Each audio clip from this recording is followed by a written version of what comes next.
Devon Witherspoon stands at 5'11 and a half, which is 54th percentile for cornerbacks, and 181 pounds, which is 10th percentile.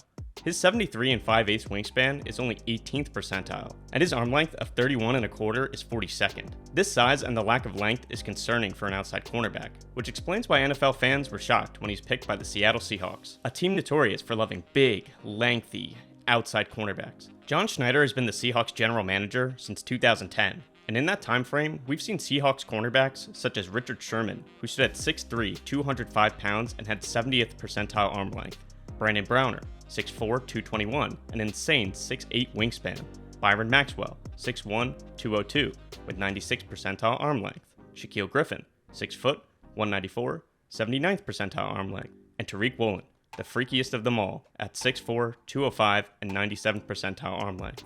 So what makes Witherspoon special enough for the Seahawks to deviate from their traditional preference and draft him at number 5 overall in the 2023 draft?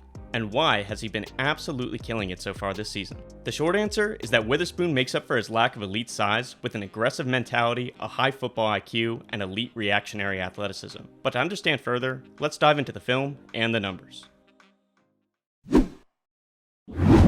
The first thing that I want to talk about that I absolutely loved from Witherspoon when I scouted his college film is his reactionary athleticism. As a corner, you need to not only be a great athlete, but you also need to be able to use your athleticism functionally in order to react to what the wide receivers are doing. It doesn't help if you can run super fast if it takes you forever to change direction or to react when a wide receiver changes direction. This reactionary athleticism is what makes Witherspoon so special in my opinion. In my final draft eval of him, the first sentences I wrote were physical, versatile, intelligent cornerback with great athleticism and a high motor. His primary trait is his elite reactionary athleticism. It almost looks sometimes like he and the wide receiver are performing a choreographed dance routine that they planned out ahead of time. His reaction time paired with his elite burst, change of direction, and spatial awareness has transferred over to the NFL really well. Let's start, for example, with this play. The wide receiver is running a hook route, and at the top of the route stem, he kind of throws his hips upfield to make it look like he's about to start accelerating, but then he quickly hooks inside. Witherspoon quickly sits down in between the two routes to make the wide receiver declare how he's going to go about the rest of the route, and once he sees the wide receiver break backwards, he immediately breaks and would have been on any pass thrown in that direction. This next one's a real quick one, but I just love watching these. Witherspoon breaks down and gets ready to jump on any pass, but at the same time, he stays balanced in order to adjust if the wide receiver cuts upfield.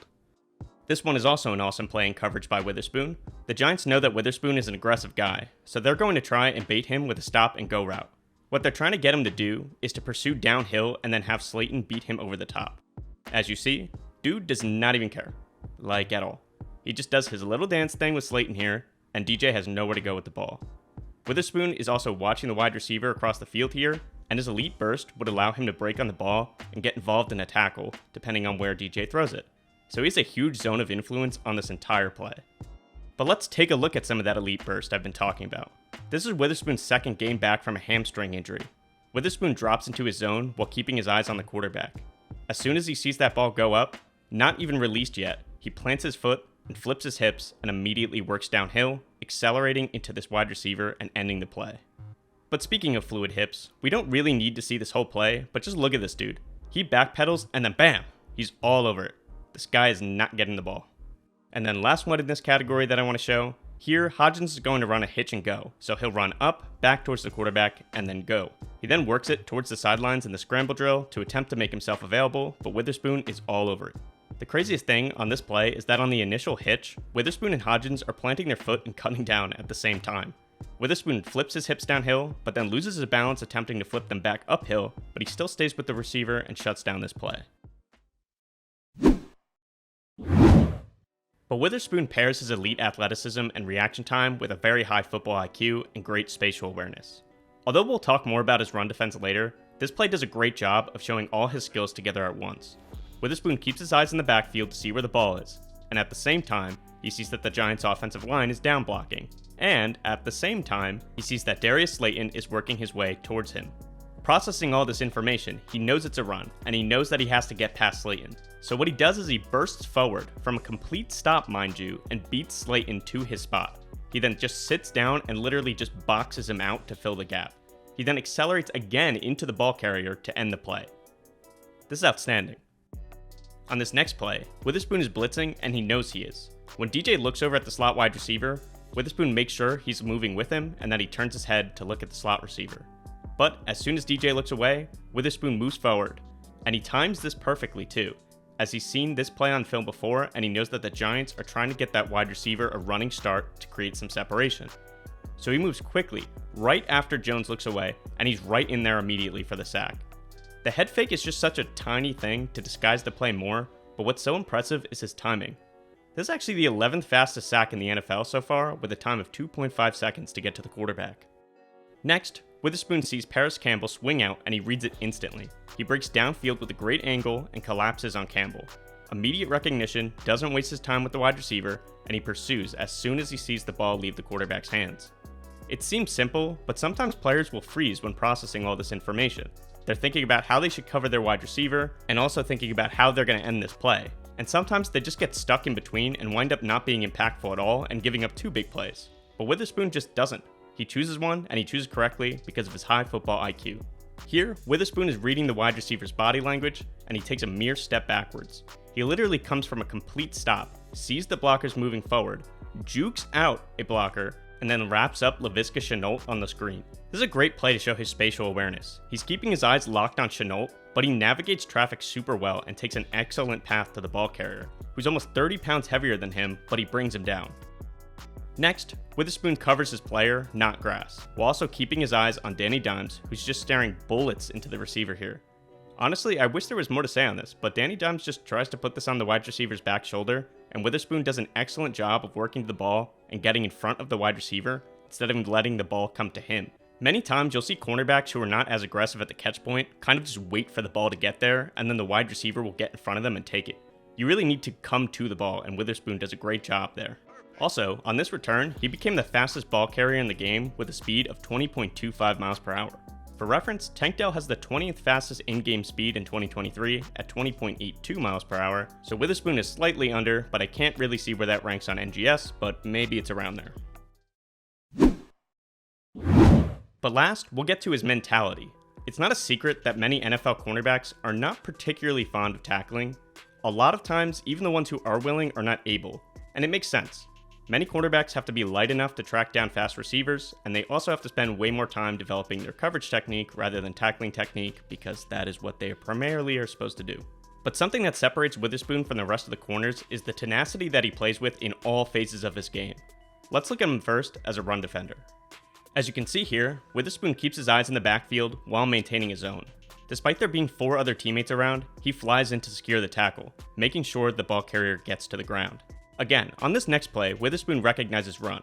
He easily sheds the wide receiver's block, and he pursues uphill to make sure he's in position in case Darrell Taylor cannot make the tackle. He then goes up and again wraps up the ball carrier with multiple teammates to make sure this play is over. This is what is so special about him. It's not really that he made the play, because the ball carrier was already going down by the time he got there. The special part is that he's not stopping until the whistle blows. He's getting in position in case something bad happens. And when that something does happen, he puts himself in position to make the play.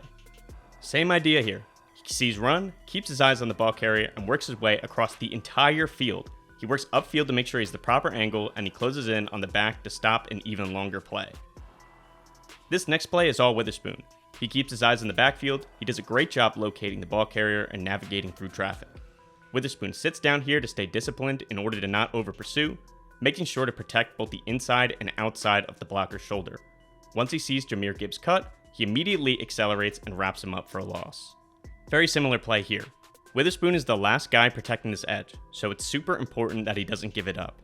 Witherspoon is patient, but then he plants hard into the ground and accelerates out of his cut to stay in front of the ball carrier and track him out of bounds. But he's also tenacious in coverage, which manifests itself in his physicality with wide receivers during the route and his willingness to get involved at the catch point. Let's look at during the route first, where Witherspoon is able to disrupt wide receivers' timing by playing physical off the line of scrimmage. On this red zone snap, the Seahawks have Witherspoon playing up on Marvin Jones. While moving, mind you, Witherspoon lands his punch right into Jones' shoulder pads, disrupting his route timing and negating any separation he could have gotten. Here, Witherspoon gets his hands right into Laporta's chest and cleanly disengages, effectively keeping Laporta right in front of him. He also stays easily right on top of this route as Laporta attempts to juke him out. Next, this is not his most accurate punch ever, and he struggles a bit to disengage, but he does really well to stick in front of Mingo and still throw off Mingo's route timing with his physicality. But he's a menace at the catch point too. Witherspoon stays right on top of this route. He then times his jump perfectly to get his hands right on the ball and make sure the wide receiver has no chance at this play. Here, Witherspoon beautifully angles his shoulders so St. Brown doesn't get in his way and slow him down. But he trusts his acceleration enough to trail Laporta and bait Goff into throwing this ball. Goff takes the bait and Witherspoon eats it right up, getting his left hand in between Laporta and the ball and making a beautiful play to break this one up. And this is another beautiful play by Witherspoon. He's playing off coverage and will allow the wide receiver to break back inside, but as soon as he sees it, he shoots downhill. And that's all she wrote from there. Witherspoon has great accuracy to place his hands to break up any potential catch and without grabbing any flags. All in all, the combination of all these things is what makes him so special in only a mere 3 games into his NFL career. He's versatile in the sense that he can hurt the offense from any alignment, from any type of coverage, on run or pass downs. He's played outside corner on 152 snaps, and he's played in the slot on 62. He's also rushed the passer 6 times. On these snaps, he's obtained a PFF run D grade of 79.7, which is 7th of qualifying cornerbacks, and an 88.3 run defense grade, which is 4th. As an outside corner, he's only allowed a 61.6 passer rating against him, which is 6th best, and he's only allowed a 44.8 passer rating against him playing from the slot, which is 2nd best. His 4 forced incompletions are 5th most in the league, his 4 run stops put him at 3rd best for cornerbacks, and his 10 defensive stops in total put him at 3rd as well. He's come out really strong in his 3 games, and he only looks to keep improving from here. But that's about all I got for you guys in this one. Till next time, later.